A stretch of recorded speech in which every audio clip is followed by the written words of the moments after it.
Israël fustige un accord signé à Pékin entre 14 factions palestiniennes dont le Hamas et le Fatah qui prévoit une gouvernance commune de Gaza après la guerre. La Russie déclare ce mardi que ses forces ont abattu 21 drones ukrainiens au-dessus de la Crimée. Les incendies de forêt ravagent de nombreux pays en Europe. Le Portugal, la Bulgarie sont touchés et subissent dans le même temps une importante vague de chaleur.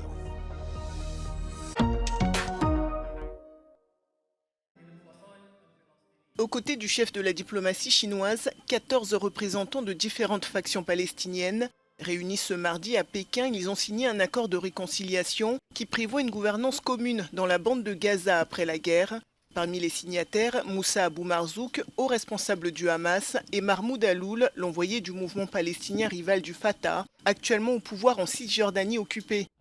Pékin, qui l'an dernier a supervisé le rapprochement entre l'Iran et l'Arabie saoudite, veut jouer un rôle de médiateur dans ce conflit. 实现涵盖所有派别的民族大团结。根据联合国有关决议，建立以耶路撒冷为首都的独立的巴勒斯坦国，坚持包括约旦河西岸、耶路撒冷和加沙在内的巴勒斯坦领土完整。表示将根据8个派共识，按照8现行基本法组建临时民族和解政府，开展加沙重建。 并根据通过的选举法尽快筹备并举行大选。 L'annonce de cet accord a immédiatement fait réagir Israël qui n'a pas caché son agacement. Tel Aviv et Washington avaient indiqué qu'ils n'approuveraient pas un plan d'après-guerre incluant le Hamas, qu'ils considèrent comme une organisation terroriste.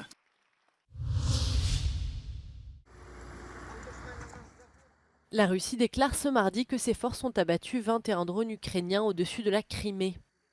Dans cette zone occupée par la Russie, les habitants de la partie nord assurent avoir entendu des explosions. Selon le gouverneur local, ces drones ont attaqué un ferry dans le port de Kavkaz, qui est un lieu stratégique qui permet les déplacements routiers et ferroviaires entre la Russie et la péninsule de Crimée. Côté ukrainien, 3 jeunes adolescents de 14 et 13 ans ont été blessés à la suite d'une attaque présumée de drones russes à Dnipro.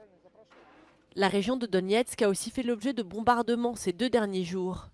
Ce mardi matin, la Russie a revendiqué la prise d'un nouveau village dans cette région où ces hommes grignotent du terrain depuis des mois sans réaliser à ce stade de percées majeures. En parallèle, le ministre ukrainien des Affaires étrangères, Dmytro Kuleba, entame son premier voyage en Chine depuis l'invasion russe de 2022. Il doit rencontrer son homologue chinois pour discuter des moyens de mettre fin à l'agression russe. Il pourrait notamment vouloir tenter de convaincre la Chine de participer à un second sommet de la paix qui se tiendra en novembre prochain. Après les attaques incessantes de la Russie, le secteur énergétique ukrainien ne fonctionne désormais qu'à 50% de sa capacité. Le hall de la plus grande centrale thermique de l'ouest de l'Ukraine ressemble à un atelier de réparation. Au lieu de superviser le fonctionnement des unités, les employés récupèrent tous les composants encore utilisables. Avant la guerre, cette centrale était l'une des principales de la région. Aujourd'hui, elle ne produit plus que de la chaleur pour le village voisin. L'Union européenne observe de près cette situation et s'inquiète du sort des Ukrainiens à l'approche de l'hiver. Le chef de la diplomatie européenne, Josep Borrell, a demandé aux ministres des Affaires étrangères de chaque État membre d'augmenter leur aide au secteur énergétique ukrainien. Putin wants to put Ukraine into the darkness and the cold.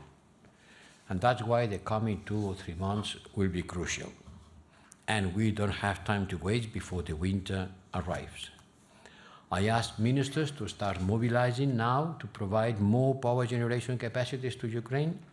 Contributing to the Ukrainian Energy Support Fund is also needed. Sur le front, l'armée russe a frappé avec un missile Iskander un hangar près de Mykolaïev. Il était selon Moscou utilisé pour stocker un système de roquettes et des lanceurs de missiles HIMARS ainsi que leurs munitions. La Slovaquie a reçu lundi les 2 premiers F-16 américains sur un total de 14 commandés en 2018 pour une valeur d'environ 1,5 milliard de dollars. La pandémie et le manque de composants électroniques avaient retardé cette livraison, mais tous les avions seront progressivement livrés dans les 2 ans qui viennent. C'est une bouffée d'oxygène pour Bratislava qui, entre-temps, avait remis tous ses vieux MiG-29 de fabrication soviétique à l'Ukraine au début de l'année dernière et s'était par conséquent retrouvé sans aucun avion de combat pour se défendre contre un éventuel agresseur. Des incendies de forêt ravagent de nombreux pays en Europe. Ici, au Portugal, au moins 14 personnes, dont 11 pompiers, ont été blessées à la suite d'un feu qui s'est déclaré dimanche à Cascais, près de Lisbonne. Attisé par de puissants vents marins, l'incendie n'est toujours pas maîtrisé, mais les autorités pensent que ce sera le cas ce mardi. Plus de 250 pompiers sont sur zone.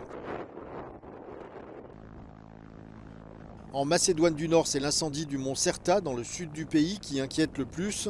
Il s'est désormais étendu sur plus de 30 km, rendant le travail des pompiers compliqué. Au plus fort de la crise qui a débuté il y a 2 semaines, suite à une vague de chaleur sans précédent, une trentaine d'incendies s'étaient déclarés. Aujourd'hui, 7 sont toujours actifs. Des pays voisins ont envoyé des renforts et une centaine de soldats participent également aux opérations. Enfin, en Bulgarie, les efforts pour éteindre les incendies dans la région de Bolyarovo se poursuivent depuis près d'une semaine. Des conteneurs destinés à l'hébergement temporaire des personnes les plus démunies ont été déployés. L'incendie a touché environ 7300 hectares de terre et détruit de nombreuses habitations.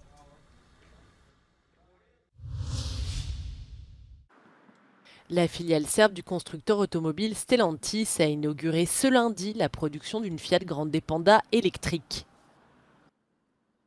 Le président serbe Aleksandar Vučić et le PDG de Stellantis, Carlos Tavares, ont assisté au lancement. Stellantis a inauguré les nouvelles lignes de production qui produiront des voitures électriques dans son usine serbe située à Kragujevac. À noter que ce lancement en grande pompe a lieu alors que le patron de Stellantis a livré une analyse en juin dernier lors d'une conférence à ses investisseurs sur ce qu'il identifiait comme les difficultés de son groupe automobile à passer à l'électrique. Il a reconnu que la transition prendrait plus de temps que prévu. At the Stellantis car factory in Kragujevac, the production of the Fiat Grande Panda electric vehicle officially began. As announced by the company, in addition to the electric model, a hybrid model of this vehicle will also be produced in Serbia. Stellantis company officials announced that in the future, Stellantis will have to use its knowledge and innovation to deal with the fierce Chinese competition in the production of electric cars, which the production cost in China is 30% smaller than in West. President Vučić said that Serbia is the only country in the Western Balkan regions that has an electric car factory, but that in the future work must be done on installing greater number of electric chargers. Dušan Ilić, Euronews Serbia. C'est une angoisse pour les patients en Europe. Les listes de transplantation ne cessent de s'allonger et le continent fait face à des pénuries de dons d'organes. Cet acte sauve des vies et améliore le quotidien des bénéficiaires. De plus, les transplantations peuvent préserver l'équilibre des systèmes de santé. À titre d'exemple, un greffé du rein coûte à l'Espagne 30 000 € de moins par an qu'un patient sous dialyse. La présidence hongroise du Conseil de l'Union européenne envisage un nouveau plan qui favoriserait les échanges entre les États membres. One way will be also to go across borders and to try to communicate and organize the correct relations with in other countries, which can permit exchange of the organs, a fast track for the transplantation and organ procurement.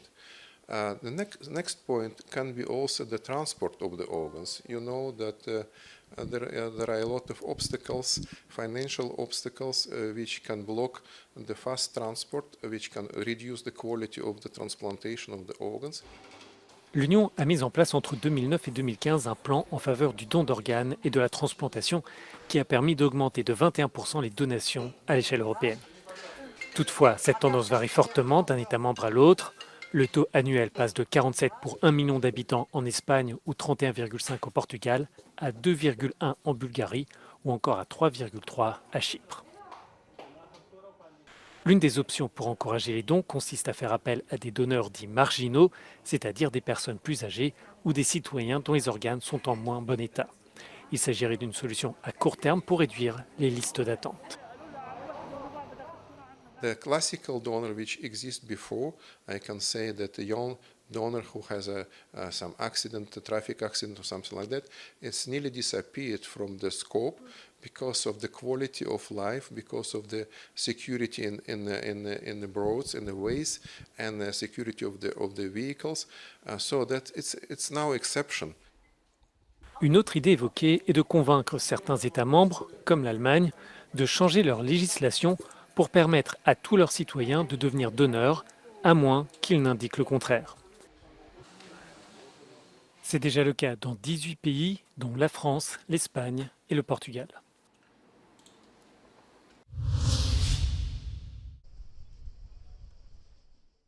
Explosion de sensualité dans les rues de Rome. 8 œuvres monumentales de Fernando Botero ont été exposées au cœur de la capitale italienne. Un dialogue entre formes contemporaines et architecture classique en hommage à l'artiste colombien décédé le 15 septembre dernier. Botero ha sempre detto che non ha mai dipinto una donna grassa e non ha mai scolpito una donna grassa. Quello che lo affascinava era il volume, questa sua capacità di dare al volume delle forme che per noi sono gradevoli e attrattive sicuramente ne fa uno scultore che ha segnato il Novecento. Une installation qui rencontre déjà un grand succès auprès des touristes et des habitants. Botero è un artista che conosco da tantissimo, lo trovo meraviglioso, questo gattone splendido. Trovo meraviglioso che la città di Roma gli dedichi questa mostra in strada, in modo che tutti i cittadini possano godere della bellezza delle sculture di Botero e della sua arte. È veramente bello, spero che continuino a farne ancora tantissime. L'exposition en plein air organisée par Lina, la fille de Fernando Botero, est visible jusqu'au 1er octobre 2024.